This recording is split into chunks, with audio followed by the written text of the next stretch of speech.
All right, joining me on the program right now to discuss more about this is the president's spokesperson, Femi Adesina. Mr. Adesina, thank you very much for joining us on the program.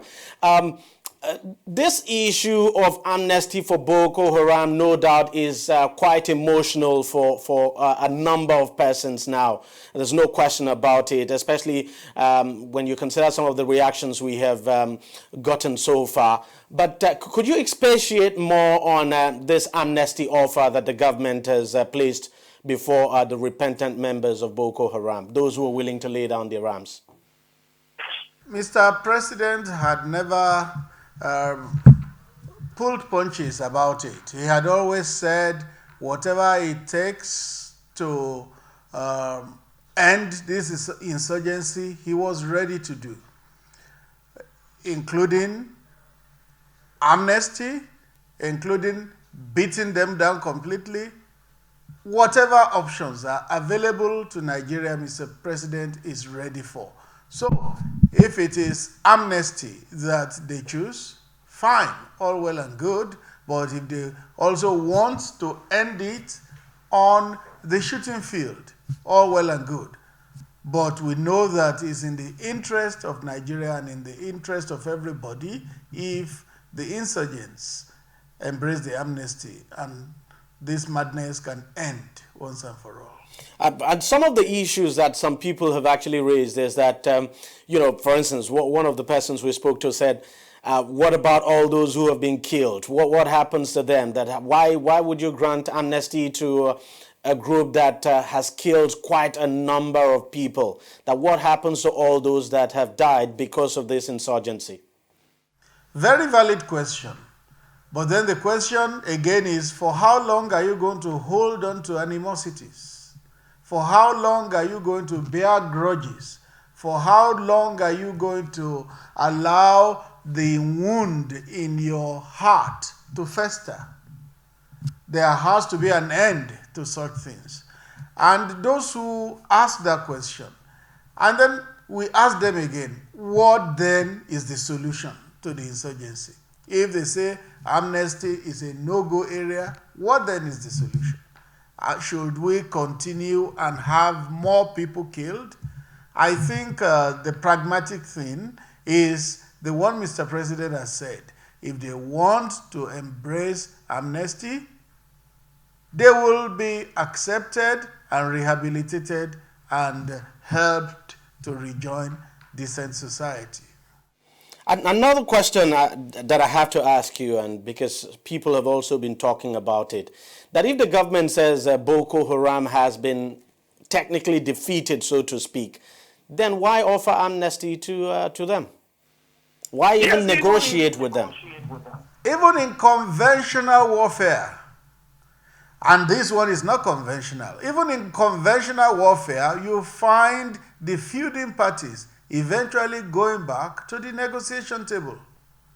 So it happens all over the world. Even in Afghanistan, America, at a point, started talking to the Taliban. So it happens all over the world. We know that Boko Haram does not have the capacity it used to have again. But it is still there. It is still wreaking havoc. It is still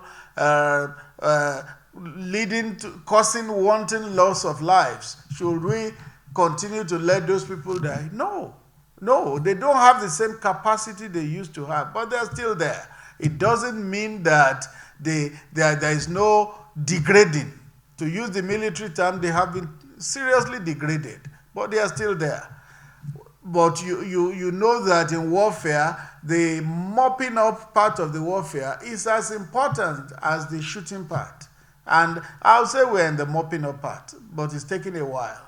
And the toll is still high. Let me ask you, in your opinion, as an individual now, let's just remove you as, let's just forget your position as a spokesperson of the government.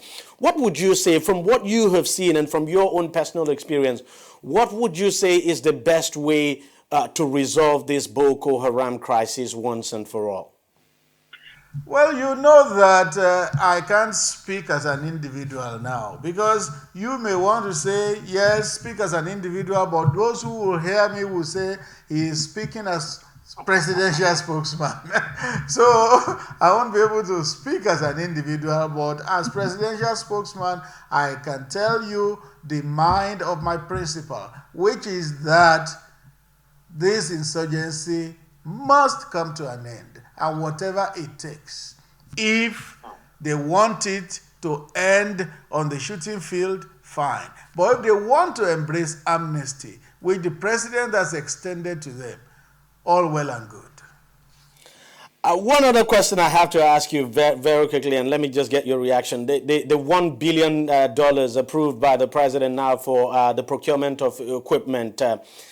People are a bit, people have issues that this money is being released at this time, close to the elections, just because of what happened with the previous government. I mean, we know what happened with the funds now released for the procurement of arms and ammunition to engage Boko Haram. So people are quite suspicious that could this be just for, could this be another way of probably raising money for elections? Those who have that suspicion have a right to it. They are entitled to it. But then do we say because elections are coming, the life of a country should stop, or the lives of the people should not be secured? And you take a government by its nature, by its characteristic. The nature of this government is that it is not a government that trifles with financial things like that. When this government says this is what we are going to use this money for, you can trust it. It's a government strong on integrity. It's a government strong on accountability.